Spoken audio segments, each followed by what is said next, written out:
అమరజీవి పొట్టి శ్రీరాములు త్యాగం మనందరికీ స్ఫూర్తిదాయకమని సీఎం చంద్రబాబు నాయుడు అన్నారు. మహాత్మా గాంధీజీ అడుగుజాడల్లో నడిచి దేశ స్వాతంత్ర ఉద్యమంలో పాలుపంచుకున్న ఆయన జీవితంలో ఎన్నో పోరాటాలు చేశారని గుర్తు చేసుకున్నారు. భాషా ప్రయుక్త రాష్ట్రం కోసం, ముఖ్యంగా తెలుగువారికి ప్రత్యేక రాష్ట్రం సాధించడం కోసం పొట్టి శ్రీరాములు ప్రాణత్యాగం చేశారని అన్నారు. అమరావతిలో 58 అడుగుల పొట్టి శ్రీరాములు కాంస్య విగ్రహాన్ని ముఖ్యమంత్రి చంద్రబాబు నాయుడు ఆవిష్కరించారు. ఆంధ్ర రాష్ట్ర సాధన కోసం అమరజీవి చేసిన 58 రోజుల ఆమరణ నిరాహార దీక్షకు గుర్తుగా ఈ విగ్రహాన్ని ఏర్పాటు చేశారు. పొట్టి శ్రీరాములు మెమోరియల్ ట్రస్ట్ ఆధ్వర్యంలో తుళ్లూరు సమీపంలో 6.8 ఎకరాల్లో ఏర్పాటవుతున్న ఈ స్మృతి వనంలో అమరజీవి 125వ జయంతి వేడుకలను భారీ స్థాయిలో నిర్వహించారు. ఆర్యవైశ్య సంఘాలు ట్రస్ట్ ఆధ్వర్యంలో ఇందుకోసం భారీ ఏర్పాట్లు చేశారు. ఈ వేడుకల్లో పాల్గొన్న CM Chandrababu Naidu, deputy CM Pawan Kalyan, మంత్రి నారా లోకేష్ సహా పలువురు మంత్రులు, శాసనసభ్యులు, శాసన మండలి సభ్యులు పాల్గొని అమరజీవి శ్రీ పొట్టి శ్రీరాములకు ఘనంగా నివాళులర్పించారు. ఈ సందర్భంగా ఆయనకు సీఎం చంద్రబాబు నాయుడు ఘన నివాళులర్పించి మాట్లాడుతూ ఆ మహనీయుని త్యాగం ఈనాటికి మనకు స్ఫూర్తి అని తెలిపారు. మహాత్మా గాంధీజీ అడుగుజాడల్లో నడిచి దేశ స్వాతంత్ర ఉద్యమంలో పాలుపంచుకున్న ఆయన జీవితంలో ఎన్నో పోరాటాలు చేశారని గుర్తు చేశారు. భాషా ప్రయుక్త రాష్ట్రాల కోసం, ముఖ్యంగా తెలుగువారికి ప్రత్యేక రాష్ట్రం సాధించడం కోసం పొట్టి శ్రీరాములు ప్రాణత్యాగం చేశారన్నారు. ఆ అమరజీవిని స్మరించుకుంటూ ఘన నివాళులు అర్పిద్దామని సీఎం చంద్రబాబు నాయుడు పేర్కొన్నారు.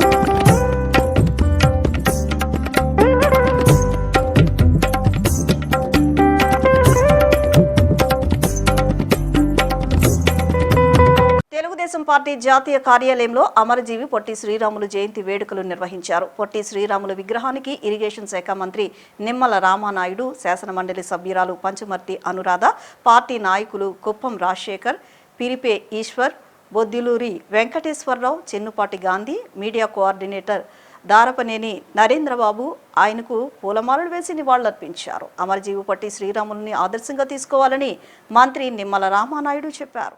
తెలుగుదేశం పార్టీ జాతీయ కార్యాలయంలో అమరజీవి పొట్టి శ్రీరాములు జయంతి వేడుకలు నిర్వహించారు. పొట్టి శ్రీరాములు విగ్రహానికి ఇరిగేషన్ శాఖ మంత్రి నిమ్మల రామానాయుడు, శాసనమండలి సభ్యురాలు పంచుమర్తి అనురాధ, పార్టీ నాయకులు కుప్పం రాజశేఖర్, పిరిపే ఈశ్వర్, బొద్దిలూరి వెంకటేశ్వరరావు, చెన్నుపాటి గాంధీ, మీడియా కోఆర్డినేటర్ దారపనేని నరేంద్రబాబు ఆయనకు పూలమాలలు వేసి నివాళులర్పించారు. అమరజీవి పొట్టి శ్రీరాములని ఆదర్శంగా తీసుకోవాలని మంత్రి నిమ్మల రామానాయుడు చెప్పారు.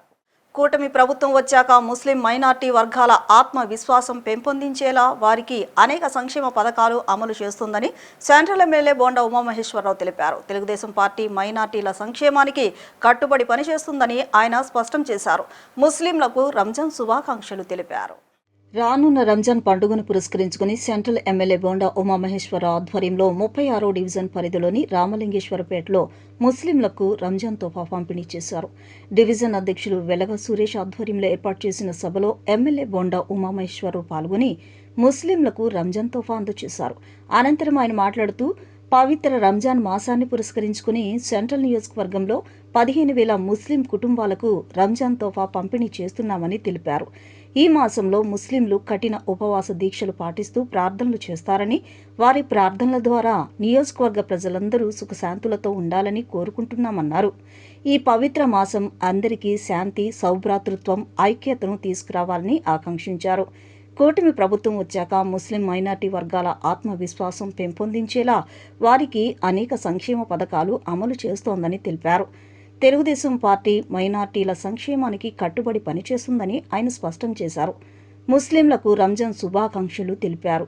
ఈ కార్యక్రమంలో టీడీపీ నాయకులు నవనీతం సాంబశివరావు, పలువురు స్థానిక టీడీపీ నాయకులు, కార్యకర్తలు పాల్గొన్నారు. పవిత్ర రంజాన్ మాసం సందర్భంగా సెంట్రల్ నియోజకవర్గంలో దాదాపు 15,000 ముస్లిం మైనార్టీ కుటుంబాలకి మా సొంత నిధులతో రంజాన్ తోఫాని ఇస్తూ ఉన్నాం.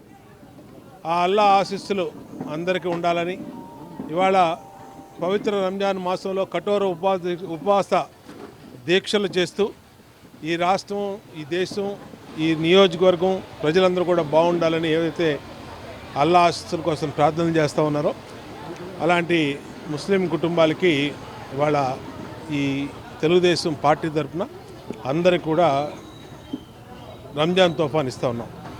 మైనార్టీలకు ఎప్పుడు కూడా తెలుగుదేశం పార్టీ అధికారంలోకి వచ్చిందంటే మైనార్టీలకి అన్ని రకాలుగా అండగా ఉంటాం. గతంలో ఇమాములకి, మౌజన్లకి జీతాలు ఇచ్చాం. ఇవాళ 3,000 పెన్షన్ 4,000 పెంచడం వల్ల ఇవాళ మైనార్టీ కుటుంబాల్లో 3 పిల్లలున్నా, 4 పిల్లలున్నా, 5 పిల్లలున్నా తల్లికి వందనం ఇవ్వటం వల్ల మైనార్టీల్లో ఒక ధైర్యం, మైనార్టీలో ఒక ఆత్మవిశ్వాసం పెరిగింది. అలాగే మైనార్టీల కోసం రాబోయే రోజులు మరిన్ని సంక్షేమ కార్యక్రమాలు చేస్తాం. అన్ని రకాలుగా వాళ్ళకి అండగా ఉంటాం. ఆ అల్లా ఆశీస్సులు అందరికీ ఉండాలని కోరుకుంటూ రంజాన్ శుభాకాంక్షలు మా మైనార్టీ కుటుంబాలకు తెలియజేస్తాం. విజయవాడ నగరాభివృద్ధిలో భాగస్వామ్యం అవ్వడం సంతోషంగా ఉందని విజయవాడ నగర మేయర్ రాయన భాగ్యలక్ష్మి తెలిపారు.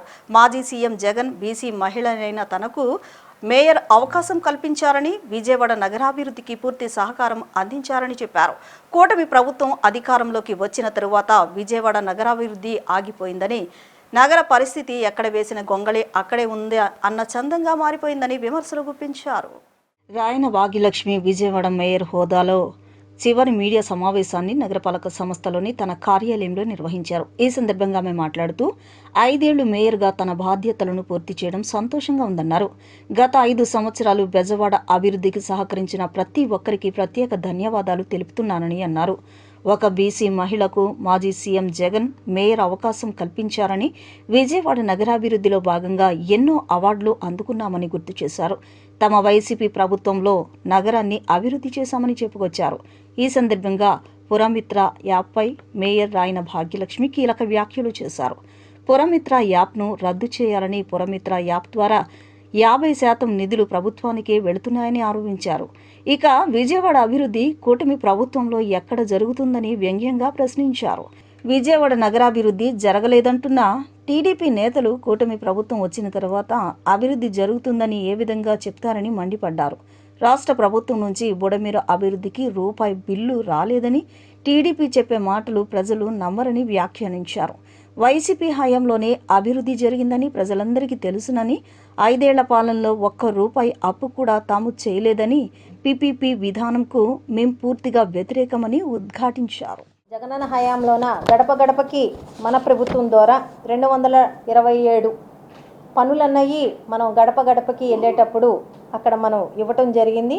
అందులోన 1715 లక్షలతోటి మనం చేపట్టడం జరిగింది.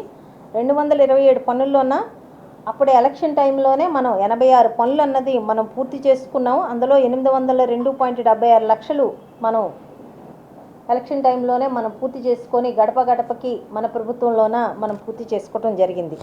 అలాగే అమృత పథకం 2021 నుంచి 25 అండర్ గ్రౌండ్ డ్రైనేజీ కానీ, పైప్ లైన్లు కానీ, డ్రైనేజీ పంపింగ్ స్టేషన్లు, సంపులు నిర్మించుకోవటం జరిగింది. 25 కిలోమీటర్ల మేర 10,000 కనెక్షన్లు అన్నవి మనం ఏర్పాటు చేసుకోవడం జరిగింది. దాని ద్వారా 2,200 లక్షలు మనకి ఖర్చు అవటం జరిగింది. అలాగే 24/7 నీటి సరఫరా మనం విజయవాడ నగరం మొత్తం మనం చేయటం జరిగింది. అది 150 కిలోమీటర్ల మేర మనం 24 నీటి సరఫరాకి మనం పైప్ లైన్లు వేసుకోవటం జరిగింది. దాంట్లో 11,000 కనెక్షన్లు అన్నవి మనం పూర్తి చేసుకున్నాము. ఇంకా 3,000 కనెక్షన్లు అన్నవి పెండింగ్ ఉన్నాయి. అవి కూడా మనం పూర్తి చేసుకోవాల్సి ఉంది. దానికి గాను 4,500 లక్షల రూపాయలు మనకి ఖర్చు అవటం జరిగింది.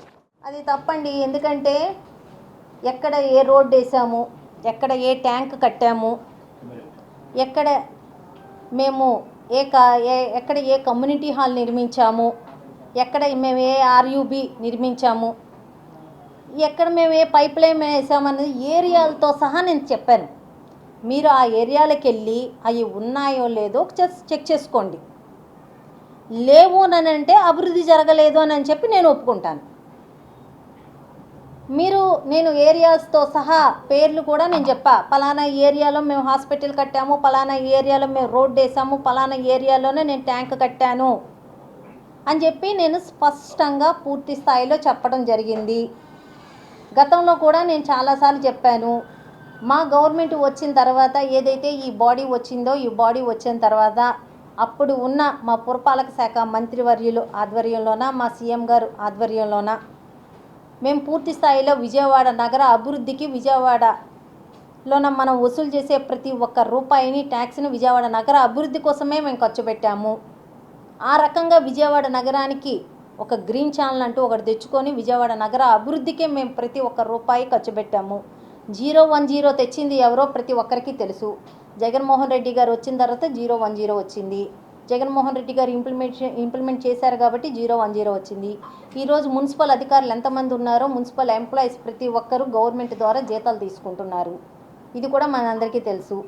అలాగే ఏదైతే ఆఫ్కాస్ వర్కర్లు మనకు 5,000 మంది ఉన్నారు. 5,000 మంది ఆఫ్కాస్ వర్కర్లకి 6,000 చొప్పున 15,000 కార్పొరేషన్ జీతం ఇస్తే 6,000 హెల్త్ ఇన్సూరెన్స్ కింద ఆ రోజు జగన్మోహన్ రెడ్డి గారే పంపించేవారు. ఆ రకంగా విజయవాడ నగరం మీద కానీ, విజయవాడ నగరంలో వసూలు చేస్తున్న ట్యాక్సుల మీద కానీ ఎలాంటి భారము లేకుండా విజయవాడ నగర అభివృద్ధి అన్నది జరిగింది. ఈరోజు మనం చూస్తున్నాము, పురమిత్ర యాప్ అని పెట్టారు. ఈరోజు విజయవాడ నగరంలోన ఏదైతే మనం వసూలు చేస్తున్నామో 50% డబ్బులు పురమిత్ర యాప్ ద్వారా గవర్నమెంట్కి పోతున్నాయి. అవి మళ్ళీ ఎప్పుడు కాంట్రాక్టర్లు చెల్లింపులు జరిగేది, ఎప్పుడు విజయవాడ నగరం అభివృద్ధి జరిగేది? ఇంకా 50% అంటారా? విజయవాడ నగరంలో ఉన్న ఆఫ్కాస్ ఎంప్లాయీస్కి జీతాలకే సరిపోతుంది. జీతాలకి మనకి వాహనాలు ఉన్నాయి, క్లీనింగ్ వాహనాలు ఉన్నాయి, వాటికి కట్టాలి, కరెంటు బిల్లులు ఉంటాయి, ట్యాక్సులు ఉంటాయి. ఇవన్నీ 40% 50% వీటికే పోతున్నాయి. ఇంకా ఉన్న 50% విజయవాడ నగరంలో ఉంటే విజయవాడ నగర అభివృద్ధి అన్నది జరిగేది. అది మానేసి పురమిత్ర అని ఒక యాప్ పెట్టి ఆ యాప్ ద్వారా ప్రతి ఒక్క రూపాయి లాగేస్తూ ఉంటే విజయవాడ నగర అభివృద్ధి ఎలా జరిగిద్ది? గతంలో జరగలేదని మీరు ఎలా చెప్తున్నారు, ఇప్పుడు జరిగిద్దని మీరు ఏ రకంగా చెప్తున్నారు? సంవత్సరానికి 150 కోట్లు ఇస్తామని చెప్పి మన బుడమేరు వరదల్లోన తెలియచేయడం జరిగింది. ఇంతవరకు విజయవాడ నగరపాలక సంస్థకు ఒక్క రూపాయి కూడా స్టేట్ నుంచి రాలేదు. సెంట్రల్ నుంచి వస్తున్న మనకి ఆర్థిక సంఘం నిధులు కూడా పూర్తి స్థాయిలో చెల్లింపులు జరగలేదు. మచిలీపట్నంలో నిబంధనలు ఉల్లంఘిస్తూ బార్ షాపులు ఏర్పాటు జరుగుతోందని మాజీ మంత్రి పేర్ని నాని ఆరోపించారు. మచిలీపట్నం ఇంజనీరింగ్ కళాశాల సమీపంలో కొత్తగా ఏర్పాటు చేసిన బార్పై ఆయన తీవ్ర అభ్యంతరం వ్యక్తం చేశారు. ఎక్సైజ్ శాఖ మంత్రి కొల్లు రవీంద్ర సొంత ప్రాంతంలోనే నిబంధనలను పక్కన పెట్టి మద్యం వ్యాపారులు ఆగడాలు చేస్తున్న అధికారులు పట్టించుకోవడం లేదని విమర్శించారు. ప్రజారోగ్యాన్ని దెబ్బతీసే విధంగా నిబంధనలకు విరుద్ధంగా మద్యం దుకాణాలు నిర్వహిస్తున్న వారిపై, అలాగే నిర్లక్ష్యంగా వ్యవహరిస్తున్న ఎక్సైజ్ శాఖ సిబ్బందిపై వెంటనే చర్యలు తీసుకోవాలని ఆయన డిమాండ్ చేశారు. సారా అమ్మకాల్లో బరితెగింపుని కట్టడి చేయాల్సినటువంటి ఎక్సైజ్ డిపార్ట్మెంటు లేదా దాని శాఖ మచ్చులు. కొల్లు రవీంద్ర అసెంబ్లీ ఎక్కడైతే ఎమ్మెల్యేగా ఉన్నారో ఆ ఎమ్మెల్యేగా ఉన్న నియోజకవర్గంలోనే సారా వ్యాపారస్తులు బరితెగిస్తుంటే దానికి ఎక్సైజ్ మంత్రి వత్తాసు పలుకుతుంటే ఇక కంచే చేయని వేసిన చందాన ఇలా బరి తెగింపు చూడాల్సిన పరిస్థితులు ఉన్నాయి. మైకులు పట్టుకుంటే మీటింగ్లు మాత్రం మాటలు హోటల్ దాడతాయి. ప్రజల కోసం నిద్రాహారాలమని పనిచేస్తున్నట్టు వాళ్ళ ప్రాణాలు సైతం పణంగా పెడుతున్నాం అంటారు. కానీ ఇక్కడ చూస్తే కాసుల కక్కుర్తి కోసం లిక్కర్ మాఫియా అవినీతి సొమ్ములో మొత్తులో మురుగుతేతున్నటువంటి మంత్రి డిపార్ట్మెంట్. బందర్లో engineering college, Vijayawada west MLA గారి తండ్రి పేరు మీద ఉన్నటువంటి ఇంజనీరింగ్ కాలేజ్ ఎదురుగుండా అతి సమీపంలో ఆరు బయట పొలాల మధ్య స్థలంలో బారు పెట్టడం, శామ్యానాల కింద బారు పెట్టడం, చిత్ర విచిత్రాలు. కొల్లు రవీంద్ర ఎలుబడిలో అతని శాఖలో చిత్ర విచిత్రాలు చూడండి. ఒక ఇంజనీరింగ్ కాలేజ్, ఒక బీజేపీ ఎమ్మెల్యే తండ్రి పేరు మీద ఉన్నటువంటి ఇంజనీరింగ్ కాలేజీకి ఎదురుగుండా అతి సమీపంలో శామ్యానాల్లో బారు పెట్టడం. బారు అంటే ఎక్కడ ఉండాలి? పర్మనెంట్ స్ట్రక్చర్ ఉండాలి, బిల్డింగ్ ఉండాలి, లేదా పర్మనెంట్ ఒక షెడ్ ఉండాలి, చుట్టూ గోడలు ఉండాలి, తలుపు ఉండాలి, మదుగు ఉండాలి, లోపల తాగాలి. వాటర్ హీటర్ పేలి అగ్ని ప్రమాదం సంభవించడంతో కొంత నగదుతో పాటు రూమ్లో ఉన్న సామగ్రి అగ్నికి ఆహుతయ్యాయి. ఈ సమయంలో రూమ్లో ఉన్నవారు బయటకు పరుగులు తీయడంతో ప్రాణాపాయం నుంచి తప్పించుకోవడం జరిగిందని, లేనిచో పెద్ద ప్రమాదమే జరిగేదని అన్నారు. ఈ ఘటనలో చుట్టుపక్కల వారు ఒక్కసారిగా ఏం జరిగిందనే భయం, ఆందోళనకు గురయ్యారు. గన్నవరంలోని ఆర్సీఎం చర్చి ఎదురుగా అగ్ని ప్రమాదం సంభవించింది. ధనలక్ష్మి హార్డ్వేర్ దుకాణం పై అంతస్తులోని గదిలో నివసిస్తున్న బ్యాచిలర్స్ స్నానానికి నీళ్లు వేడి చేసేందుకు వాటర్ హీటర్ను ఆన్ చేశారు. ఈ క్రమంలో హీటర్ ఒక్కసారిగా పేలడంతో గదిలో మంటలు చెలరేగాయి. క్షణాల్లో మంటలు వ్యాపించడంతో ₹1,00,000 నగదు, గదిలోని సామగ్రి దగ్ధమైంది. ప్రమాద సమయంలో గదిలో ఉన్నవారు అప్రమత్తమై బయటకు పరుగులు తీయడంతో ప్రాణాపాయం తప్పింది. సమాచారం అందుకున్న అగ్నిమాపక సిబ్బంది ఘటనా స్థలికి చేరుకుని మంటలను అదుపు చేశారు. విద్యుత్ షార్ట్ సర్క్యూట్ లేదా హీటర్ ఓవర్ హీట్ అవ్వడం వల్లే ఈ ప్రమాదం జరిగి ఉండొచ్చునని భావిస్తున్నారు.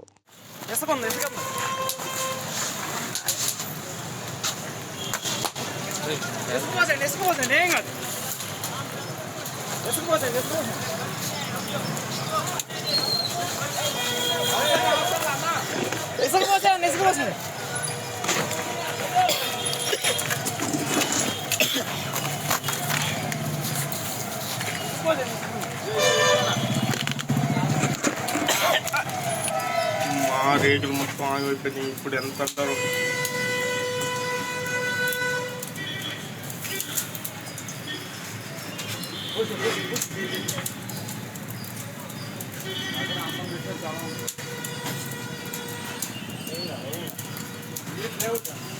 ప్లేవుడ్ వల్ల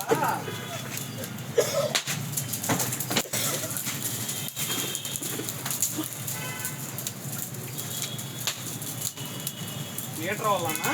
మీటర్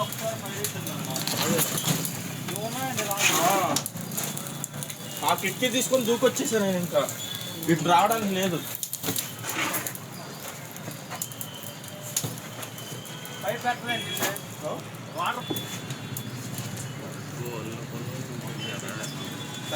ఒక్కడేనా అన్నా? ఇప్పుడు ఏమంటారు అన్న?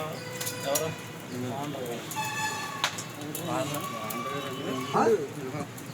లోపల వాటర్ లేవా? వాటర్ అంత ఇంకా బాగా తెలుస్తుంది. జల్ జీవన్ మిషన్ 2.0 ద్వారా గ్రామీణ ప్రాంతంలో ప్రతి ఇంటికి కుళాయిల ద్వారా సురక్షిత తాగునీరు అందించేందుకు కేంద్ర ప్రభుత్వం భారీ స్థాయిలో చర్యలు తీసుకుంటుందని 20 సూత్రాల కార్యక్రమాల చైర్మన్ లంకా దినకర్ తెలిపారు. అమరావతి సచివాలయంలో అధికారులతో చైర్మన్ రివ్యూ నిర్వహించిన అనంతరం మీడియాతో మాట్లాడుతూ దేశవ్యాప్తంగా గ్రామీణ ప్రజలకు దీర్ఘకాలిక తాగునీటి మౌలిక సదుపాయాలు కల్పించేందుకు మొత్తం 8.69 లక్షల కోట్ల వ్యయంతో ఈ కార్యక్రమాన్ని అమలు చేయాలని ప్రధాని నరేంద్ర మోదీ నాయకత్వంలో కేంద్ర ప్రభుత్వం నిర్ణయించిందన్నారు. ప్రతి కుటుంబానికి సురక్షిత త్రాగునీరు అందించి ఆరోగ్యవంతమైన వికసిత్ భారత్ నిర్మాణమే ఈ పథకం లక్ష్యమని పేర్కొన్నారు. ఈ పథకాన్ని సమర్థవంతంగా అమలు చేసి రాష్ట్రాన్ని ఆరోగ్యవంతమైన స్వర్ణాంధ్రగా అభివృద్ధి చేయాలని ముఖ్యమంత్రి నారా చంద్రబాబు నాయుడు లక్ష్యంగా పెట్టుకున్నారని ఆయన తెలిపారు. గతంలో జరిగిన లోపాలను సరిదిద్దుతూ జల్ జీవన్ మిషన్ 2.0 ద్వారా గ్రామీణ ప్రాంతాల్లో దీర్ఘకాలిక నీటి వనరులు, నిల్వలు, శుద్ధి వ్యవస్థ, పైప్లైన్ మౌలిక సదుపాయాలు ఏర్పాటు చేసి 2028 డిసెంబర్ నాటికి ప్రతి గ్రామీణ కుటుంబానికి సురక్షిత తాగునీరు అందించాలనే లక్ష్యంతో ప్రభుత్వం ముందుకు సాగుతుందని చెప్పారు. రాష్ట్రంలో సుమారు 96 లక్షల గ్రామీణ కుటుంబాలకు 100% సురక్షిత త్రాగునీరు అందించేందుకు ప్రభుత్వం కృషి చేస్తోందని సీఎం చంద్రబాబు నాయుడు నాయకత్వంలో ఉప ముఖ్యమంత్రి పవన్ కళ్యాణ్ ప్రత్యేక శ్రద్ధతో ఈ కార్యక్రమాన్ని ముందుకు తీసుకువెళ్తున్నారని తెలిపారు. గ్రామీణ ప్రాంతాల్లో ప్రతి ఇంటికి సురక్షిత త్రాగునీరు అందించడానికి 2019లో ప్రవేశపెట్టినటువంటి జల్ జీవన్ మిషన్, ఆ రోజు 3,60,000 కోట్ల రూపాయలతోటి జల్ జీవన్ మిషన్ ప్రాజెక్ట్ని దేశంలో అమలు పరచాలి. ప్రతి గ్రామానికి కూడా సురక్షిత ఉండేటటువంటి ప్రతి గృహానికి కూడా సురక్షిత త్రాగునీరు కుళాయి ద్వారా అందించాలనే ఉద్దేశంతో ఈ యొక్క ప్రాజెక్ట్ని ఆగస్టు 15, 2019లో ప్రారంభించడం జరిగింది. అయితే జల్ జీవన్ మిషన్ 2.0 కింద ఇప్పుడు క్యాబినెట్లో నిర్ణయం తీసుకోవడం జరిగింది. మొత్తం కూడా 8,69,000 కోట్ల రూపాయల వ్యయంతో దేశంలో ఉన్నటువంటి అన్ని గ్రామాలకి ఉన్నటువంటి గృహాలకి సురక్షిత త్రాగునీరు ఇవ్వటము ఒక అంశమైతే, దానికి అవసరమైనటువంటి దీర్ఘకాలిక నీటి వనరుల లభ్యతని ఏదైతే ఉందో దాన్ని గుర్తించి ఆ నీటిని ఆ గ్రామాల వరకు తెచ్చేటటువంటి అవసరమైనటువంటి మౌలిక సదుపాయాల కల్పన, వాటర్ ఏదైతే నీటి వనరుల లభ్యతని వారు గుర్తించారో అక్కడి నుంచి గ్రామానికి తెచ్చేటటువంటి క్రమంలో అవసరమైనటువంటి పైప్ లైన్లు కానీ, అదేవిధంగా ఆ గ్రామాలకి సంబంధించి ఆ నీరు తెచ్చినటువంటి నీరు స్టోరేజ్కి కానీ, అలాగే ఆ నీటి శుభ్రతకి అవసరమైనటువంటి ఫిల్టరింగ్ కానీ, వీటన్నిటికీ సంబంధించినటువంటి అంశాల మౌలిక సదుపాయాల కల్పన, అలాగే ఎక్కడైతే స్టోరేజ్ వాటర్ని తీసుకొచ్చి నీటి వనరుల లభ్యత నుంచి స్టోరేజ్ గ్రామాలకు తీసుకొచ్చేటటువంటి మ్యాపింగ్ జరుగుతుందో అక్కడ నుంచి ప్రతి గ్రామంలో ఉండే గృహానికి నీరు తరలించేటటువంటి పైపులకు సంబంధించి ఒక స్థిరమైనటువంటి విధానంతో ముందుకు వెళ్ళాలి. 8,69,000 కోట్ల రూపాయలను ఈ యొక్క జల్ జీవన్ మిషన్ 2 ద్వారా ఇప్పటికే 3,60,000 కోట్ల రూపాయలని జల్ జీవన్ మిషన్ 1లో తీసుకోవటం జరిగింది. భాషా ప్రయుక్త రాష్ట్రం దక్కాలన్న పొట్టి శ్రీరాములు ఆకాంక్ష వల్లే నేడు మనం ఈ రాష్ట్రంలో ఉన్నామని మాజీ మంత్రి వెల్లంపల్లి శ్రీనివాసరావు తెలిపారు. 4వసారి ముఖ్యమంత్రిగా ఉన్న చంద్రబాబు నాయుడు పొట్టి శ్రీరాములు స్మృతికి గాని రాష్ట్ర అవతరణకు గాని ఎప్పుడూ ప్రాధాన్యత ఇవ్వలేదని ధ్వజమెత్తారు. అమరజీవి పొట్టి శ్రీరాములు 125వ జయంతిని పురస్కరించుకుని విజయవాడ పశ్చిమ వైసీపీ ఆధ్వర్యంలో విజయవాడ నగరపాలక సంస్థ కార్యాలయం సమీపంలో గల త్రిమూర్తి చౌక్ వద్ద గల పొట్టి శ్రీరాములు విగ్రహం వద్ద ఘనంగా నివాళులర్పించారు. ఈ కార్యక్రమంలో మాజీ మంత్రి నియోజకవర్గ ఇన్ఛార్జ్ వెల్లంపల్లి శ్రీనివాసరావు పాల్గొని పొట్టి శ్రీరాములు విగ్రహానికి పూలమాలలు వేసి ఘనంగా నివాళులర్పించారు. అనంతరం పేదలకు పళ్లు పంపిణీ చేశారు. ఈ సందర్భంగా వెల్లంపల్లి శ్రీనివాసరావు మాట్లాడుతూ ప్రత్యేక ఆంధ్ర రాష్ట్ర సాధన కోసం 58 రోజుల పాటు సుదీర్ఘ నిరాహార దీక్ష చేపట్టి తన ప్రాణాలను త్యాగం చేసిన మహనీయుడు పొట్టి శ్రీరాములని కొనియాడారు. తెలుగువారికి ఒక ప్రత్యేక గుర్తింపు, భాషా ప్రయుక్త రాష్ట్రం దక్కాలన్న ఆయన ఆకాంక్ష వల్లే నేడు మనం ఈ రాష్ట్రంలో ఉన్నామని గుర్తు చేశారు. గాంధేయవాదిగా ఆయన అంటరానితనానికి వ్యతిరేకంగా పోరాడారని, ఎస్సీలకు దేవాలయ ప్రవేశం కల్పించడంలో కీలక పాత్ర పోషించారని తెలిపారు. అమరజీవి త్యాగాలను వైసీపీ ఎల్లప్పుడూ గౌరవిస్తుందని ఆయన పేర్కొన్నారు. గతంలో దివంగత నేత వైఎస్ రాజశేఖర రెడ్డి పొట్టి శ్రీరాములు స్వగ్రామంగా ఉన్న నెల్లూరు జిల్లాకు ఆయన పేరు పెట్టారని గుర్తు చేశారు. అలాగే జగన్మోహన్ రెడ్డి అధికారంలోకి రాగానే నవంబర్ 1వ తేదీన రాష్ట్ర అవతరణ దినోత్సవంగా అధికారికంగా ప్రకటించి 3 రోజుల పాటు ఘనంగా ఉత్సవాలు నిర్వహించారని వెల్లడించారు. ఇదే సమయంలో చంద్రబాబు నాయుడు తీరుపై వెల్లంపల్లి తీవ్ర విమర్శలు గుప్పించారు. 4వసారి ముఖ్యమంత్రిగా ఉన్న చంద్రబాబు పొట్టి శ్రీరాములు స్మృతికి గాను రాష్ట్ర అవతరణకు గాను ఎప్పుడూ ప్రాధాన్యత ఇవ్వలేదని ధ్వజమెత్తారు. 2014-19 మధ్యకాలంలో ఒక్కసారి కూడా అధికారికంగా రాష్ట్ర అవతరణ వేడుకలు నిర్వహించలేదని, అమరజీవి ఆశయాలను తుంగలో తొక్కిన వ్యక్తి చంద్రబాబు నాయుడని విమర్శించారు. పొట్టి శ్రీరాములు గారి 125వ జయంతి సందర్భంగా విజయవాడ పశ్చిమ నియోజకవర్గంలో ఉన్న ఏదైతే తీన్మూర్తి ప్రదేశం ఉందో ఆ ప్రదేశంలో ఘనంగా కూడా నివారణ అర్పించడం జరిగింది. ప్రతి సంవత్సరం కూడా ఆనవాయితీ తప్పకుండా పొట్టి శ్రీరాములు గారి వర్ధంతి కావచ్చు, జయంతి కావచ్చు, అన్ని కార్యక్రమాలు కూడా వైఎస్ఆర్ కాంగ్రెస్ పార్టీ ఆధ్వర్యంలో ఘనంగా నిర్వహిస్తున్నాం. చంద్రబాబు నాయుడు ఈసారి 4వసారి ముఖ్యమంత్రి. ఎప్పుడు కూడా పొట్టి శ్రీరాములు గారికి సంబంధించి ఏ రోజు కూడా వారికి గౌరవించింది కానీ, వారిని గుర్తు చేసే విధంగా కానీ, వారికి మంచి చేయాలని కానీ ఎప్పుడు కూడా అనుకున్న పరిస్థితి చంద్రబాబు నాయుడు చేయలేదు. ఎందుకంటే గతంలో మనం నెల్లూరు జిల్లాకి పొట్టి శ్రీరాములు జిల్లా పెట్టింది కూడా వైఎస్ రాజశేఖర రెడ్డి గారు. ఆ తర్వాత ఏదైతే ఆంధ్ర రాష్ట్ర అవతరణ దినోత్సవం ఉందో ఆ దినోత్సవాన్ని కూడా నవంబర్ 1 ఉండే ఆంధ్ర రాష్ట్ర అవతరణ దినోత్సవాన్ని చంద్రబాబు నాయుడు హయాంలో దాన్ని పూర్తిగా కూడా విస్మరించి దాన్ని పొట్టి శ్రీరాములు గారు అవమానించే విధంగా ఉంటే జగన్మోహన్ రెడ్డి గారు పాదయాత్ర చేస్తున్నప్పుడు అనేక మంది పొట్టి శ్రీరాములు గారి అభిమానులు అనేక మంది అది చేయాలని చెప్పని నవంబర్ 1 చేయాలని చెప్పి అడిగిన వెంటనే ప్రభుత్వం ఏర్పడిన మొదటి సంవత్సరంలోనే ఘనంగా 3 రోజులు వేడుకలు చేయడం, పొట్టి శ్రీరాములు గారి కుటుంబాన్ని గౌరవించడం, ఇవన్నీ కూడా చేసింది జగన్మోహన్ రెడ్డి గారు. ఏదైనా సరే పొట్టి శ్రీరాములు గారికి గౌరవం దక్కిందంటే అది వైఎస్ రాజశేఖర రెడ్డి గారు, జగన్మోహన్ రెడ్డి గారు అయ్యాంలో అని చెప్పి తెలియపరచుకుంటూ చంద్రబాబు నాయుడు పొట్టి శ్రీరాములు గారు చేసిన శూన్యమని తెలియపరచుకుంటూ ఈ యొక్క వర్ధంతి జయంతులు అన్నీ కూడా ఘనంగా ఎప్పుడు కూడా నిర్వహిస్తాం. ఈరోజు జయంతి సందర్భంగా ఇచ్చేసిన ప్రతి ఒక్కరికి కూడా నేను నా హృదయపూర్వక నమస్కారాలు తెలియపరుస్తాను. అమరజీవి పొట్టి శ్రీరాములు చేసిన త్యాగం తెలుగు ప్రజల ఐక్యతకు మరియు రాష్ట్ర నిర్మాణానికి మార్గదర్శకంగా నిలిచిందని మేయర్ ఆయన భాగ్యలక్ష్మి, కమిషనర్ ధ్యానచంద్ర తెలిపారు. పొట్టి శ్రీరాములు ఆశయాలను స్ఫూర్తిగా తీసుకుని సమాజ అభివృద్ధికి ప్రతి ఒక్కరూ కృషి చేయాలని పిలుపునిచ్చారు. అమరజీవి పొట్టి శ్రీరాములు 125వ జయంతి సందర్భంగా నగరపాలక సంస్థ ప్రధాన కార్యాలయంలో మేయర్ ఆయన భాగ్యలక్ష్మి, కమిషనర్ ధ్యానచంద్ర పొట్టి శ్రీరాములు చిత్రపటానికి పూలమాలలు వేసి ఘనంగా నివాళులర్పించారు. ఈ సందర్భంగా మేయర్ ఆయన భాగ్యలక్ష్మి మాట్లాడుతూ ఆంధ్ర రాష్ట్ర ఏర్పాటుకు అమరజీవి పొట్టి శ్రీరాములు చేసిన త్యాగం చిరస్మరణీయమని పేర్కొన్నారు. తెలుగు ప్రజల ఆత్మ గౌరవం కోసం ఆయన చేసిన నిరాహార దీక్ష భారత చరిత్రలో విశిష్ట స్థానం సంపాదించిందన్నారు. పొట్టి శ్రీరాములు ఆశయాలను స్ఫూర్తిగా తీసుకుని సమాజ అభివృద్ధికి ప్రతి ఒక్కరూ కృషి చేయాలని పిలుపునిచ్చారు. కమిషనర్ ధ్యానచంద్ర మాట్లాడుతూ అమరజీవి పొట్టి శ్రీరాములు చేసిన త్యాగం తెలుగు ప్రజల ఐక్యతకు మరియు రాష్ట్ర నిర్మాణానికి మార్గదర్శకత్వంగా నిలిచిందన్నారు. పొట్టి శ్రీరాములు చూపిన త్యాగం, నిబద్ధత మరియు ప్రజాసేవా భావం ప్రతి ఒక్కరికి ఆదర్శప్రాయమని తెలిపారు. యువత పొట్టి శ్రీరాములు జీవితాన్ని తెలుసుకుని సమాజానికి సేవ చేయాలనే స్ఫూర్తిని పెంపొందించాలన్నారు.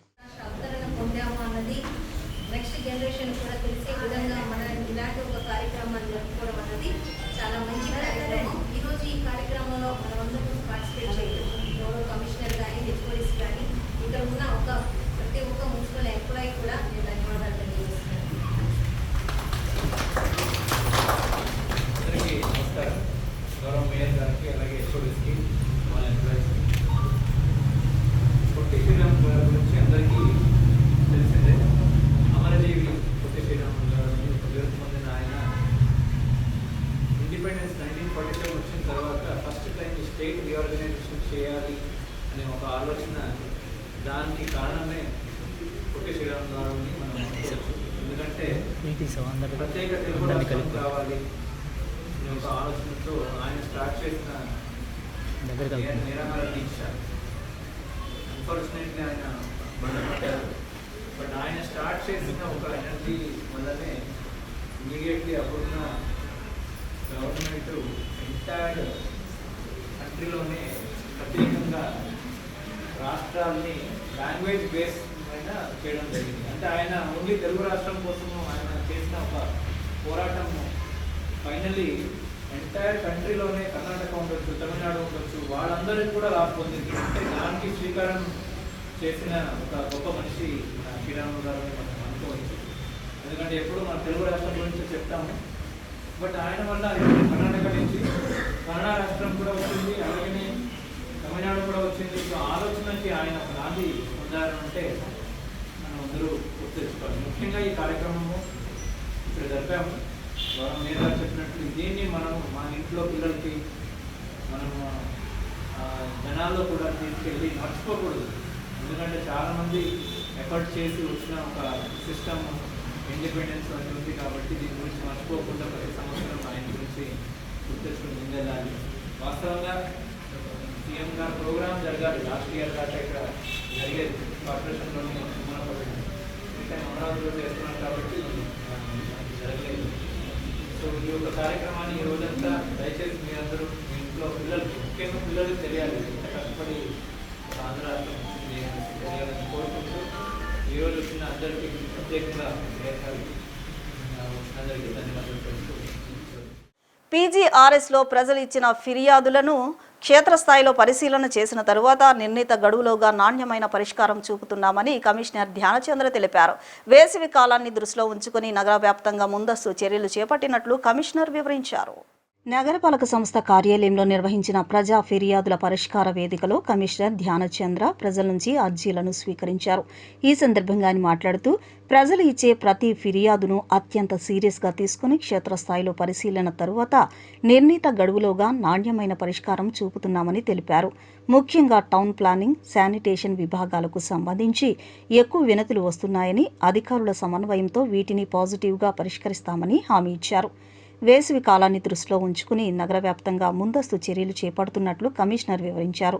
ప్రజల దాహార్తిని తీర్చేందుకు ప్రధాన రహదారుల్లో 95 చలివేంద్రాలను ఏర్పాటు చేశామని, గత ఏడాది కంటే వీటి సంఖ్యను పెంచుతామని పేర్కొన్నారు.